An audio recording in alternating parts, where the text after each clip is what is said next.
2주 동안 권력과 인간이라는 주제로 사무엘상하에 있는 말씀들을 전했습니다. 권력과 인간이라 이렇게 이야기를 했지만 또 다른 면으로 치자면 인간과 권력이라고도 말할 수 있습니다. 이렇게 말할 수 있다는 것은 이야기의 중심이 권력에서 인간으로 또 인간에서 권력으로 이렇게 왕래하고 있기 때문인데요. 사무엘상에 나와 있는 다윗과 사울의 갈등을 보다 보면 뭔가 안타까움 같은 게 있습니다. 이 권력을 쫓아다니는 인간의 이야기들인데요. 이 사람들이 이 권력 때문에 서로 싸우고 갈등하고 있지만 그 권력 때문에 자기 자신이 그런 모습이 되었다는 것이 가끔은 실망스러워서 후회하기도 하고 또 슬퍼하기도 하고 또 미안하다 사과하기도 하고 서로 사이에 인간적인 이야기들이 느껴지기 때문입니다. 그런데요, 이 다윗과 사울의 이야기, 이후의 이야기들, 오늘 우리가 읽은 압살롬의 이야기까지 다음에 나와 있는 열왕기 왕들의 이야기를 읽다 보면 이렇게 말하는 후회나 슬픔, 안타까움 이런 것들이 사라져버립니다. 즉 인간적인 면이 없이 권력만 남게 되었다는 것입니다. 인간과 권력과 인간이었는데 열왕기 왕들의 이야기들을 보다 보면 권력만이 남았습니다. 사실 우리 사회의 권력들에 대해서도 비슷한 면들이 여전히 있는 것 같은데 이 이야기는 설교 시간에 이야기할 것은 아닌 것 같고요. 사무엘상에 진행되는 이야기들을 쭉 보다 보면 이 성전 안에서 혹은 회막 안에서 제사 제도 안에서의 문제들과 왕정의 문제들을 다양하게 조망시키고 있습니다. 여기서는 계속 하는 이야기는 하나님이 주신 제도와 전통이 문제가 되는 것이 아니라 역시 그것을 사용하는 인간들의 여러 가지 문제다. 이것을 알려줍니다. 이것은 창세기부터 여전한데요. 하나님께서 주신 동산도, 하나님께서 주신 세상도, 하나님께 축복받았던 가족들과 형제들도 모두 다 다양한 방식으로 무너지고 있습니다. 그래서 성경을 읽다 보면 우리가 살고 있는 세상과 지금 우리가 누리고 있는 제도, 이 교회라는 제도와 교회 안의 다양한 형식들도 하나님이 우리에게 주실 때는 선하게 주셨지만 이것을 사용하는 사람들의 권력과 사람들의 욕망이 섞이다 보면 아무리 아름다운 교회라 하더라도 이것이 왕정이나 제사 제도처럼 무너질 수 있다는 것을 성경을 통해서 함께 보아야 하는 것입니다. 사사기의 말씀에 나온 것처럼 사람마다 자기 소견에 옳다는 대로 행했다. 특별히 이거 옳다는 대로 행한 사람들은 모든 사람이 아니라 제사장, 왕과 관련된 사람들, 이런 사람들이 자기 소견에 옳은 대로 행했고 이들이 옳은 대로 행한 다음에 피해는 고스란히 하나님의 백성, 일반 백성들에게 주어졌다. 이것이 오늘까지 이야기 마지막까지 전해지고 있는 것 같습니다. 2주 동안 전해드린 이야기는 권력의 정점에 오른 다윗 가문이 무너지는 이야기입니다.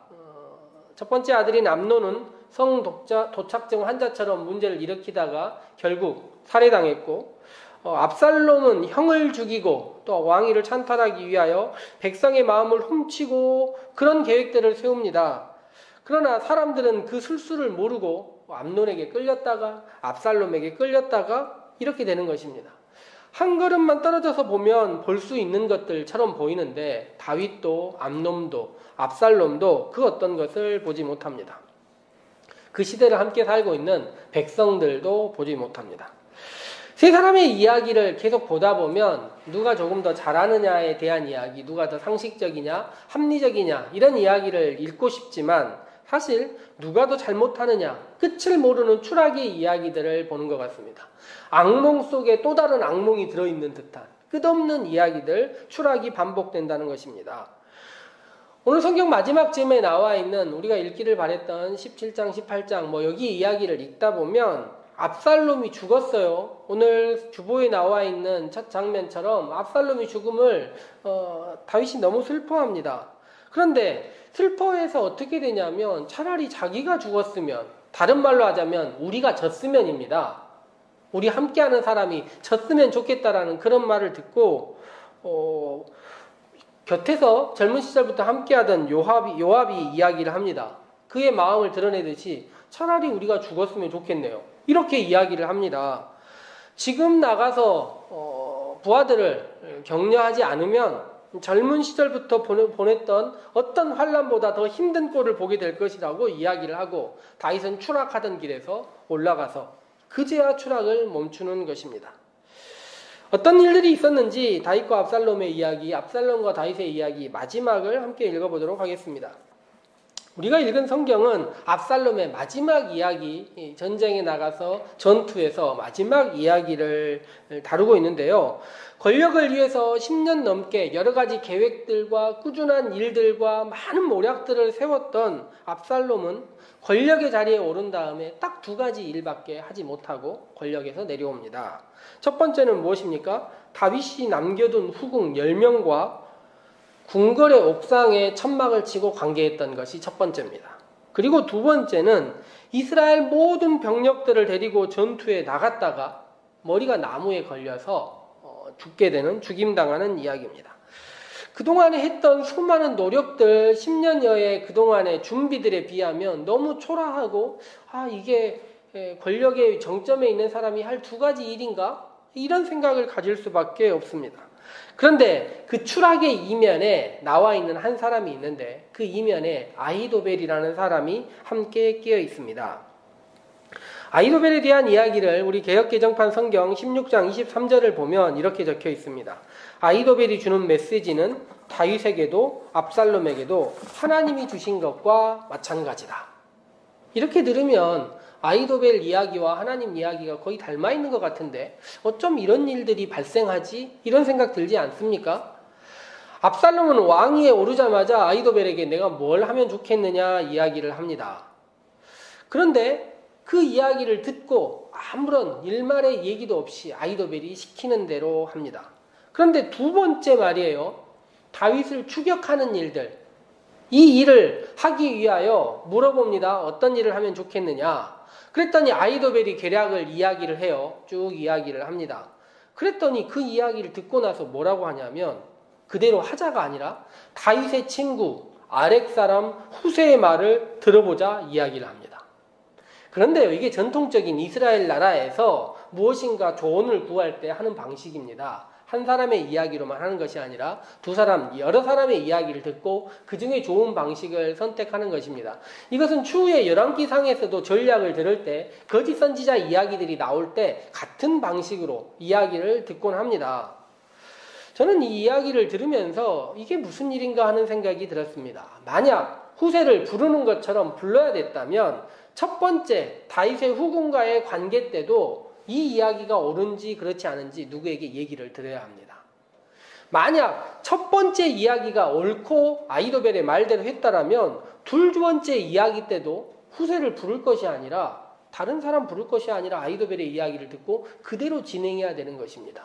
첫 번째 이야기와 두 번째 이야기, 차라리 한 가지의 이야기를 들었다면 군사 전문가, 이 전술 전문가 아히도벨의 이야기를 듣고 바로 두 번째를 실행했어야 되는 것입니다.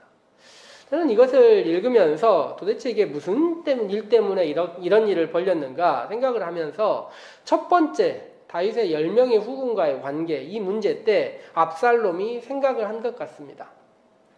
이것이 도대체 나에게 무슨 유익인가? 내가 10년을 고생한 첫 번째 결과가 이것인가? 사실 불편하기 짝이 없는 일입니다. 시키니까 하지만 이런 일을 하면서 즐거울 수도 없는 것이고 공개적으로 자신이 자기 아버지를 미워한다고 알리는 것, 이것은 압살롬의 일생과 맞지 않습니다. 압살롬은 이런 일들을 공개적으로 하는 사람이 아닙니다. 나쁜 일을 하더라도 은밀하게 준비하는 사람입니다.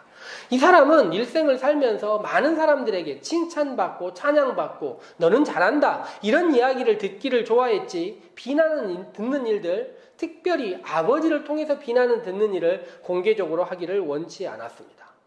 그런데요, 이 아히도벨이라는 사람은 조금 다릅니다. 이 사람은 인간관계에 미련이 없는 사람이에요. 그는 권력만을 생각하는 사람입니다. 그에게 사람들은 권력을 위한 도구일 뿐입니다. 그래서 아버지의 후궁 10명과 함께하는 것도 자신의 충성했던 직전 왕이었던 왕을 배신하는 것도 이 사람은 전혀 양심에 가책이 없습니다. 추후에 보니까 어땠습니까? 그는 자신의 전략이 사용되지 못하자 가차없이 고향을 돌아가서 자살해버립니다.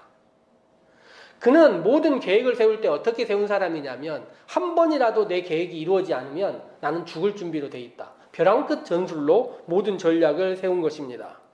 아주 무서운 전략가라는 것입니다. 그래서 벼랑 끝 전술을 사용하는데 압살롬은 말이에요. 그런 준비가 되어 있지 않아요. 그렇게 준비되어 있는 상태로 무엇인가를 하는 사람이 아닙니다. 그래서 개역 성경은 어떻게 표현을 하고 있냐면 우리 성경은 아까 이야기한 것처럼 압살롬이 받은 이야기, 아히도벨에게 받은 이야기가 하나님께 받은 이야기와 같다 이야기를 하는데 표준세번역이나 공동번역 개정판 같은 경우는 이렇게 이야기합니다. 사람들은 하나님께 나아가 말씀을 받듯이 아히도벨의 의견을 받아들였다.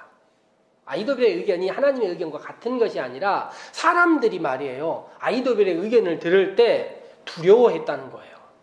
하나님의 말씀 듣듯이. 왜요? 이 벼랑 끝 전술, 뒤가 없는 것처럼 이야기를 하고 아히도벨이 말하는 전략을 들으면 사람이 아닌 것처럼 이야기하기 때문에 그 전략이 두려웠던 것입니다. 그리고 다윗 왕정 시기에 그 전략이 통했다는 거예요.